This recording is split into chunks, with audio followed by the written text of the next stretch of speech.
Sa wakas, dahil marami ang bumoto para sa Kabanata 11 ng manga ni Lubu Fengxian, bibigyan tayo ng napakalalim na flashback kung saan masisilayan natin ang batang demon god, na si Dong Zuo. Punong-puno ng aksyon ang kabanatang ito, kaya kung handa ka na, tara at umpisahan na natin. What's up mga Koops, Manga Moto nagbabalik. The Legend of Lubo, Kabanata 11, The Savage Lands. Nagtapos ang Kabanata 10 sa napakaastig na entrada ni Lubo, kung saan minukbang lang niya ang kidlat na tumama sa kanyang buong katawan. Sabay sabi na pagod na siyang maghintay sa makakalaban na malakas, habang nakatingin sa mukha ng demon god na si Dong Zuo. Sa epic na panel nato natapos ang Kabanata 10. Sa pag-uumpisa ng Kabanata 11 na pinamagatang, Savage Lands, pupuntahan natin ang panahon ng Three Kingdoms at ipapakilala sa atin ang mga supernovas na naglalakasang mga hari. Umpisahan na natin sa unang tao na nakapagbuklod ng China, ang king ng Genesis, walang iba kundi si Qin Shi Huang. Isa siya sa mga mandirigma sa Ragnarok na lumaban para sa sangkatauhan at siya rin ang tumalo sa Diyos ng Underworld na si Hades. Napakabagsik ng taong ito, mga Koops. Ang sumunod ay ang Supreme King of the Land, Han Wudi. Siya ang tumalo sa tinawag na Ultimate Cavalry Army, parang winuwalis lang niya ang mga sundalo na humaharang sa kanyang harapan, para bang mga alikabok lang ito sa kanyang paningin. Ang ikatlo ay ang Transcendent King, Guang Wudi. Matindi ang isang ito dahil gamit lamang ang 10,000 katao, inubos niya ang 400,000 na kalaban sa digmaan. Subalit sa tatlong naglalakas ang mga hari na ito, mayroon pang isang hari sa panahon ng Three Kingdoms na may kahangahangang aura mga Koops. Ang malawak na teritoryo, paggalang ng mga tao, at ang titulo ng emperador ay walang halaga sa kanya. Ang lalaking naghangad lamang ng lakas at ng arap na maging hari ng mga hari, ang kanyang pangalan ay si Dong Zuo, ang demon god. Sa muling pagkikita ng dalawa nagwika si Dong Zuo na siya at si Lubo ay parehas lamang na manlalakbay sa mundong ito, dagdag pa niya na ang kanyang ambisyon ay magsisimula sa pamamagitan ng paglamon o pagtalo kay Lubu Fengxian. Ang malaking tanong, kakayanin ba niya si Lubo? Para masagot yan ay kikilalanin natin kung sino ba talaga si Dong Zuo Zhongying.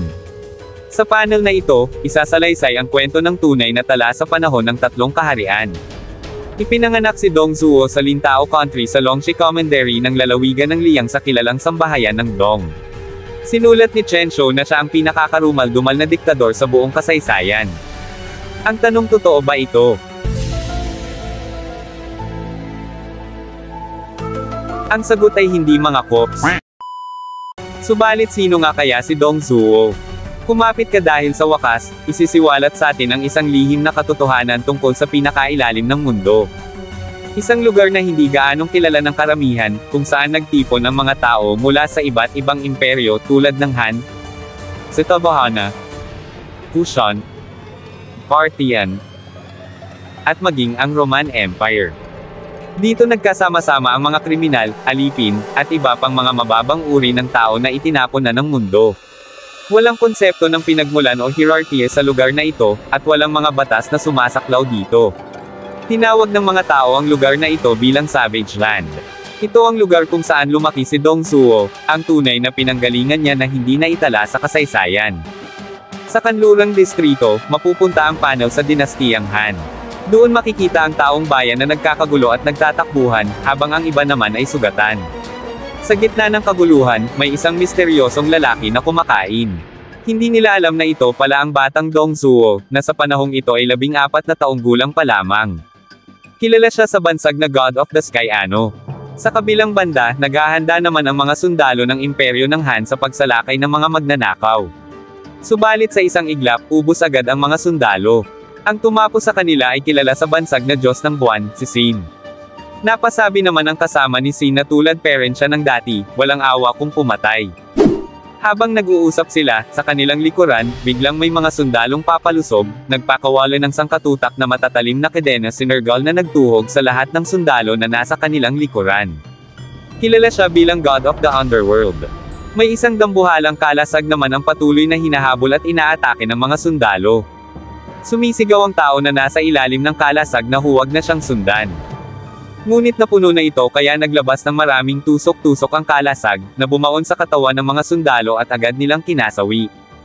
Hindi nila alam na isa palang bata ang nasa ilalim ng kalasag at walang kaalam-alam ang bata na may mga sundalo na sana'y aatake sa kanya, ngunit hindi na natuloy ang pag-atake ng mga ito dahil may pamana sa ulo nila. Napasabi si Nabo, kilala bilang God of Protection, na huwag agawin ang kanyang biktima. Sumagot naman si Ishtar, kilala bilang God of Venus, na sobra na ang kanyang paglalaro. Sa kabilang panig ng imperyo, may isang umiiyak sa gilid ng daan na napansin ng mga sundalo. Tinanong ng isa kung ayos lang ba ang babae. Napakapit ito sa sundalo at nagwika na siya ay takot na takot. Nakangiting sumagot ang sundalo na huwag na siyang mag-alala dahil hindi siya pababayaan nito. Nagulat ang isang sundalo nang biglang ngumiti ang inaakala niyang babae, sa isang nakakalokong paraan, at biglang nag-launch ng twin blade attack na agad na pumutol sa buhay ng dalawang sundalo. Ang inakala nating babae ay lalaki pala at siya ay si EA, ang kinikilalang God of Water. Sa kabila ng pangyayari, isang kasamahan nila ang nagbiro kay EA. Kaya't sa panel na ito, hinamon ni EA ang kasamahan na ipakita kung paano dapat gawin ang tamang atake. Tinugon siya ng kanyang kasama na, kapag humaharap sa isang mandirigma na may hawak na espada at may buhay na nakataya, haharapin mo sila gamit ang isang espada, at tumugon ng patas. Sa isang sword slash ni Shamash, kilala bilang God of the Sun, agad na naglaho ang tatlong sundalo. Si EA ay namangha sa ipinakitang galing ni Shamash. Sa gitna ng imperyo, isang tao na nagtatago at mukhang may katungkulan, ay nagutos na madaliin ang pag-ubos sa mga magnanakaw. Sa lakas ng kanyang sigaw, narinig siya ng buong grupo ng mga tinatawag niyang magnanakaw. Dahil dito, sinabihan siya ng batang Dong Suo na siya na lang ang natitira, na ikinabigla niya. Pagtingin niya sa paligid, nakita niya ang mga katawan ng mga sundalong wala na sa mundo ng mga buhay. Napatanong siya sa sarili, iilan lang ang lumusab sa imperyo, subalit naubos nila ang 200 na elite na mga sundalo. Sino ba kayo? Tanong niya. Sa gitna ng kanyang takot, ang lalaki ay nag-alok ng kanyang official seal bilang kapalit ng kanyang buhay. Ngunit ang grupo ni Dong Suo ay hindi naaakit sa munting piraso ng yaman na hawak ng lalaki. Ang lalaki, na nagmula sa marangal na pamilya ng lalawigang Liang, ay hindi rin nagdulot ng kahit anong interes kay Dong Suo. Tinitigan lamang siya ni Dong Suo mula ulo hanggang paa, bago siya hampasin ng kanyang sandata na parang isang maliit na insekto lamang ang kanyang pinatay. Ang gintong official seal ng lalaki ay tumilapon papunta kay Dong Suo, ngunit ito'y kanyang dinurog. Tinanong ni Dong Suo ang kanyang mga kasama kung natapos na ba nila ang kanilang mga gawain. Agad na sumagot si Sin ng oo, at bitbit na nila ang kanilang mga nakuhang yaman at pagkain. Si Nergal sa kabilang banda, ay may bitbit na mga bungo, imbes na kayamanan ang dalhin, alang yaka Nergal. Si Dong Suo ay nagutos na kunin ang lahat ng kababaihan at mga bata, na magiging bagong mamamayan ng Savage Land. Ang eksena ay lumipat sa Savage Land, kung saan masayang sinalubong ng mga tao ang kanilang pagbabalik. Ang iba sa kanila ay nagnais na makipagpalit ng kanilang mga ari-arian sa mga dala ng grupo ni Dong Suo, ngunit tinanggihan sila ni Dong Suo. Isang payat na bata ang lumapit kay Dong Suo, na nagnais na ipalit ang kanyang mga nuts para sa pagkain. Natuwa si Dong Suo at binigyan niya ang bata ng maraming prutas. Napatulala ang bata sa dami ng natanggap. Habang nagpapatuloy sa paglalakad si Dong Suo, isang matanda ang lumapit sa kanya na may dala-dalang libro at mga talaan ng kasaysayan. Nagustuhan ito ni Dong Suo at tinanong niya kung ano ang nais na kapalit ng matanda. Matapos mag-isip, itinuro ng matanda ang isang magandang babae na bihag nila. Pumayag si Dong Suo sa hiling ng matanda, kaya jackpot ang lolo mo. Mga Kops, ang mga tao sa Savage Land ay namumuhay ng malaya, pero ang batang Dong Suo ay laging nagugutom sa isang bagay na hindi maaaring mapawi. Nang umuwi siya, agad niyang binasa ang libro ng matanda ngunit wala roon ang hinahanap niya. Napaupo siya at tinanong si Sin, anong uri ng bansa ang Han Empire na kinalakihan mo? May kakayahang mamuno ba ang hari? Sumagot si Sin, nagkataon lang na hari rin ang ama ng namumuno sa Han. Wala siyang kakayahang mamuno sa mga tao, at ang gusto lang niya ay pahirapan ang mga alipin hanggang mamatay. Tinanong naman ni Dong Suo si Shamash, ang hari ba ng Imperyong Romano ang pinakamalakas? Mabilis na sumagot si Shamash ng hindi, dahil ang hari nila ay isang duwag na hindi man lang makahuli ng isang kuneho ng mag-isa. Sumingit si Nergal, sinabi niya na kahit saan naman ay pare-parehas lang. Nasambit naman ni Nabo, ang mundo ay pinamumunuan ng mga basura. Pahapyaw naman ni EA, kung ikukumpara sa mga sinabi nila, para sa kanya ang Savage Land lang ang sakalam. Pahabol naman ni Ishtar, ang mga may kapangyarihan o talento lamang ang makakaligtas sa lugar na ito. Sa paglipat ng panel, ibabahagi sa atin na ang batang Dongsuo, na kilala sa pangalang Ano, ay may 6 na kaibigan. Hindi sila kailanman binigyan ng mga pangalan, kaya hiniram nila ang mga pangalan ng mga Diyos na sinasamba sa Savage Land. Dahil dito, naging kilala sila bilang ang 7 kopa ng urok. Mga kops, talagang napakaangas ng panel na ito, at masarap talakayin sa susunod na content. Pero sigurado ako na ang susunod kong ipopost ay kay Jack the Ripper, kaya sorry na agad. Balik na tayo sa kwento.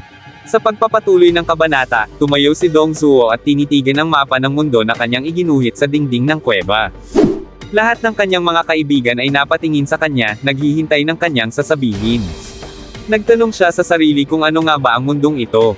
Sa pagpapatuloy ng kanyang kwento, sinabi niya na ito ay isang mundo kung saan ang kapanganakan ang nagdedesisyon sa lahat, hindi ang sariling talento at galing. Ito ay isang malaking kamangmangan. Sa kanyang pananaw, ang mga may lakas ang dapat maghari, at ang mga mahina ay dapat sumuko at abusuhin. Ganoon dapat ang mundo, aniya. Inayos niya ang kanyang buhok at nagdesisyon na siya. Na ang mga tao sa Savage Land ay kinuha na ang lahat sa kanila, kaya ngayon ang panahon para bawiin ang lahat mula sa mga walang kwentang namumuno. Sabay hinagis ni Dongsuo ang punyal sa pader, nagpapahiwatig na nagsisimula na ang mga bagay. Ang bansang Han Empire ang namamahala sa loob ng 400 taon at patuloy na nagpapakasasa sa kayamanan. Dito mag-uumpisang katakutin ng lahat ang batang Dongsuo na sa kalaunan ay makikilala bilang Demon God. Magbabalik tayo sa kasalukuyan, saan nagkakatitigan na ng hindi maganda ang Flying General at ang Demon God. Ipinahayag ni Dongsuo na wala siyang interes sa trono ng China. Ang kanyang nais ay pag-isahin ang buong mundo bilang isang bansa. Isang papuri ang nasambit ni Dongsuo kay Lubo, na ang Flying General ay hindi sumusunod o nagpapaalipin sa sinuman. Dagdag pa niya, si Lubo ay pinadala ng langit upang sukatin ang kanyang halaga. Biglang tumama ang napakalakas na kidlat sa bubungan kung saan naroon si Dongsuo, at makikita natin sa kanilang mga mukha ang nag-uumapaw na kaligayahan at kahandaan na magpatayan kahit anong oras. At dito na nagtapos, alam kong bitin ka sa kwentuhan natin, kaya sorry na agad. Shoutout po muna kina JB Lansangan, Saddam Labo Knight, Sir Ed, Edno Cebolino, J King Canada. Kung mahilig ka sa Record of Ragnarok, like and follow our page para updated ka sa kwentuhan. Abangan ang susunod na kabanata. Salamat!